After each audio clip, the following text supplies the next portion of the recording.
Hello, welcome to another briefing.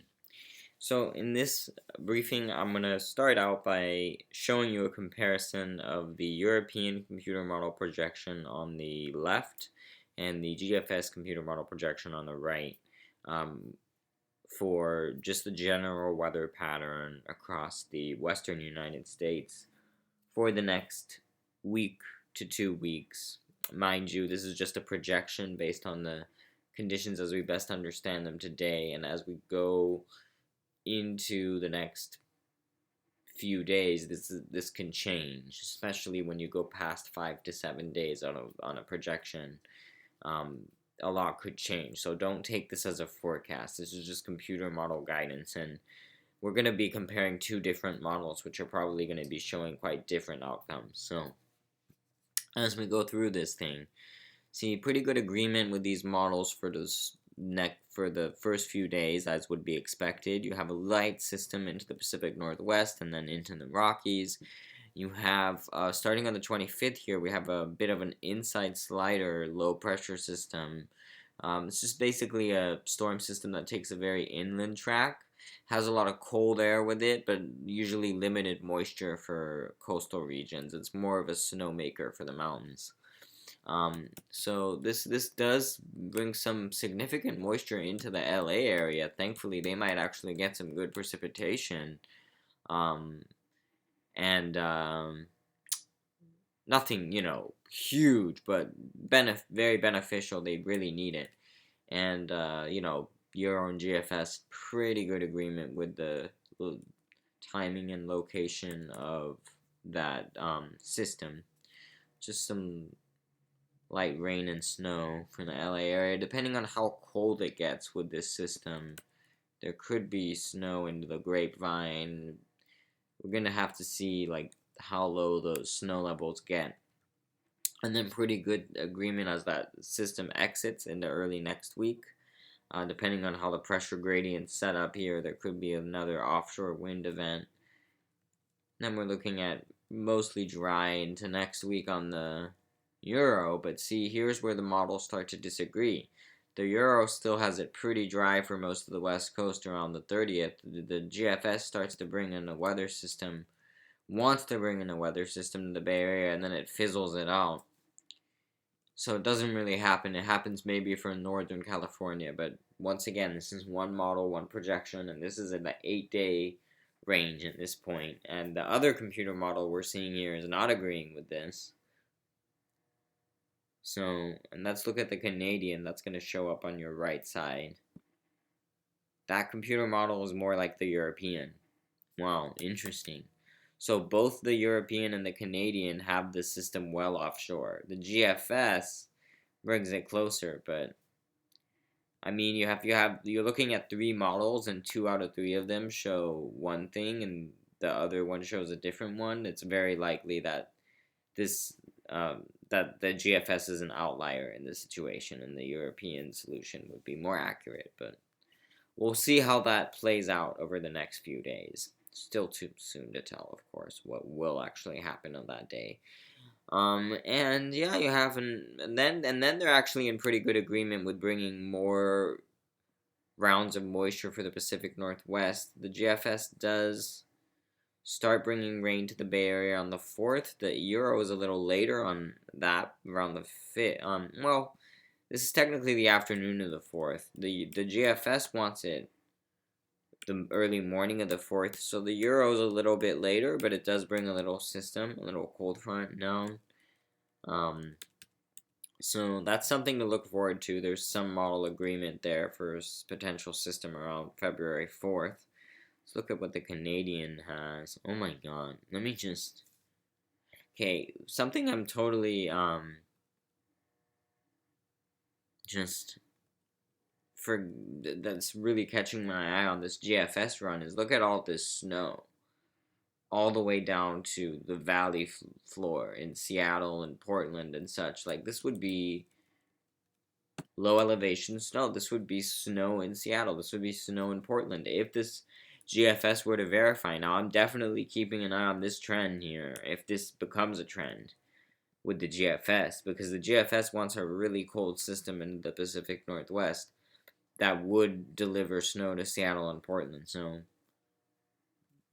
let's keep an eye on that. But let's look at what the Canadian wants for the 4th. I'm curious. So the Canadian... Okay, it's not even showing me. Let me see what I can do. Okay, here we go. Canadian might not go out that far. Yeah, it doesn't. Okay, figured. Alright, so the Canadian only goes out to the 1st, but on the 1st, look at the Canadian wants to start bringing something on the 1st. So, it looks like early February. We might finally shift to a little bit more of a wetter pattern for the Bay Area, which would be very welcome. So let's see. Let's hope that does play out. Next thing I want to talk about is the cold. So there's an upper level system that comes in with this first inside slider. It's an upper level low. And if I put the height maps here, look at this. This is a 543 decameter low. That's pretty strong, even for the winter. That's a deep, cold low carving in here. I mean, depending on how cold this thing is, it could snow in the Grapevine. It's pretty cold air, pretty cold system there. And then it exits, and then we get mostly ridging. Let me just look at this just for fun. Let me look at that GFS run for that potential snowstorm in the Pacific Northwest in early February. I think it was, yeah, look at that. So that's the 513. We're just talking about how 546 is strong. This would be a 513 decameter low if that were to verify off of into British Columbia.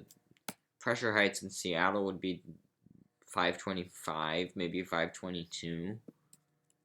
In Portland, it would be 531. That's the pretty low pressure heights. That's pretty cold air. I mean, let's just look at the upper air temperatures for that.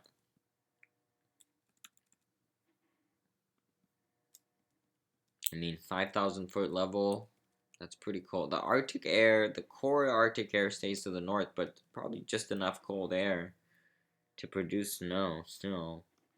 Looking at 5,000 foot level, look at that. Just frigid bowling ball of cold air. I mean, that first system looks, it's chilly. It's a respectably chilly system that we're expecting in California this weekend, but look at how cold this thing is. This is a true polar lobe, as some would call it. It is frigid. If this thing comes down, this is a legitimate Arctic blast for parts of the interior Pacific Northwest with even enough cold air, I believe, into Seattle. This is significant. -8 Celsius at 5,000. That's still 5,000 feet. That's still significant. So let's watch that. Gotta keep an eye on that for sure. Now, talking more short term here with the cold low into California this weekend. Let's look at low temperatures for the next few days. So Friday morning, not too bad. 30s in the Central Valley, mostly 40s for Bay Area and LA.